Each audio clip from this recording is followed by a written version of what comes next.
Welsh independence campaigners are targeting ties which bind the United Kingdom together after setting out a roadmap which they claim will enable Wales to go it alone and kill off the union once and for all. And chairman of Yes Cymru Simon Jobbins claims the internal market bill is a Westminster power grab which will shine a light on the issue, with polls suggesting majority support for Scottish independence. Welsh nationalism has garnered significantly less attention in recent years, but Yes Cymru aims to bring the question to the forefront, seeking to go beyond what organisers see as the overly cautious tactics employed by Plaid Cymru. Mr. Jobbins said Yes Cymru was a non-party political, cross-party volunteer movement for an independent Wales. He wants Wales to have its own seat at the United Nations, and to stop sending MPs to Westminster. A YouGov poll of 1,021 Welsh adults carried out in late May suggested 25% backed the idea of full independence, up 4% on a similar survey in January. Mr. Jobbins said, "At the moment we are building a movement for independence and making the case. The arguments for independence have never really been made in Wales, not even by Plaid Cymru, until very recently. We've started from a very low base, typically around 10%. To two recent polls putting it 32% of those who said they'd vote would vote for independence, 25% of whole sample, but not everyone ever votes in any election. A poll published today shows that 51% of people who voted Labour in Wales in 2019 election would vote for independence, so the campaign is winning ground and winning new support. Our main priority at the moment is building the campaign in Wales, not seeking permission from Westminster. We know also that once the Scottish referendum is held, and we believe we'll see a vote for Scotland becoming a nation state, the situation in Wales will change dramatically as the UK will cease to exist." With respect to Welsh nationalist party Plaid Cymru,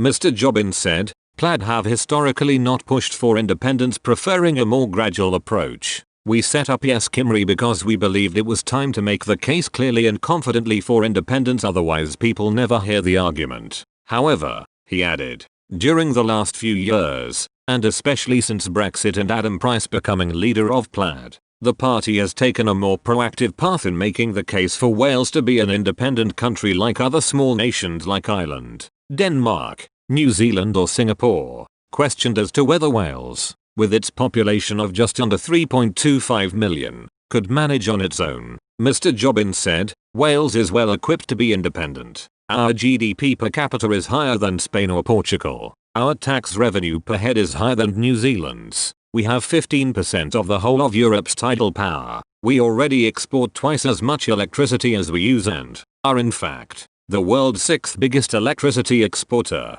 We also have excellent brands in food and meats, a strong tourism sector and 6 universities where most of the students come in from outside Wales." He also pointed to the fact that Wales had its own national football and rugby teams, adding, "Wales is better and more ready to be independent than the vast majority of countries who've ever become independent since the war." Wales, unlike Scotland, backed Brexit 4 years ago, but Mr. Jobbins denied that would present a problem. He explained, "We believe by the time the issue of independence becomes something to vote on in Wales, Brexit will be a side issue and won't play a big part. The question of rejoining the EU or seeking an economic relationship like that with EFTA would be options to take after independence, though we'd follow closely the situation in Scotland. Many of the pro-Brexit arguments are truth for Wales, unelected politicians passing laws on Welsh life, House of Lords, money Wales pays in taxes is then spent in Wales under the guise of being some kind of gift,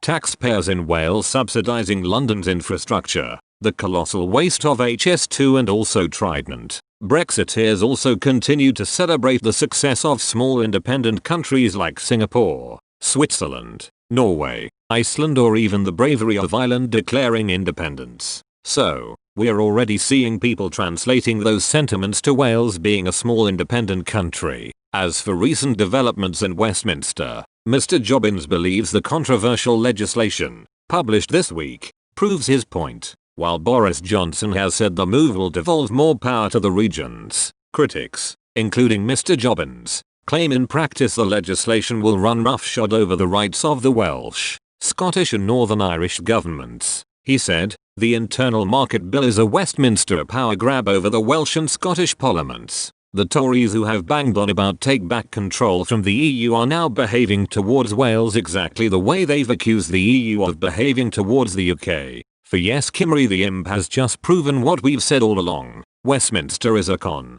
which wants to make Wales a vassal state and bring the Celts, Wales, Scotland and Northern Ireland, to heel.